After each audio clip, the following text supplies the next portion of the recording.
বিখ্যাত না হয়ে জীবন কাটালেও সুন্দর জীবন কাটানো সম্ভব, কিন্তু জীবনের মতো জীবন না কাটিয়ে বিখ্যাত হওয়া কখনো সুন্দর জীবন হতে পারে না।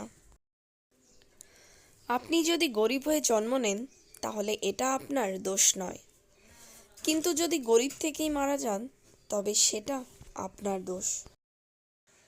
প্রাপ্তি আর প্রত্যাশার পার্থক্য হলো দুঃখ, তাই নিজের প্রত্যাশাটা একটু কমিয়ে ফেলুন, দেখবেন আপনার দুঃখ কমে গেছে।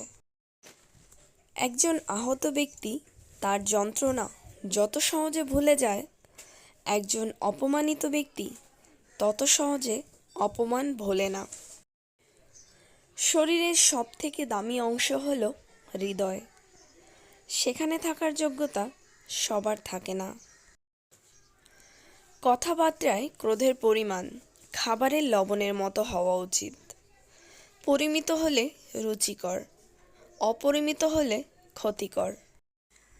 একজন ঘুমন্ত ব্যক্তি আরেকজন ঘুমন্ত ব্যক্তিকে জাগ্রত করতে পারে না। যাহা তুমি দেখাও তার চেয়ে বেশি তোমার থাকা উচিত।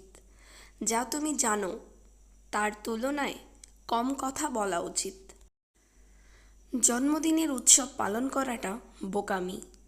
জীবন থেকে একটা বছর ঝরে গেল, সেজন্য অনুতাপ করাই উচিত।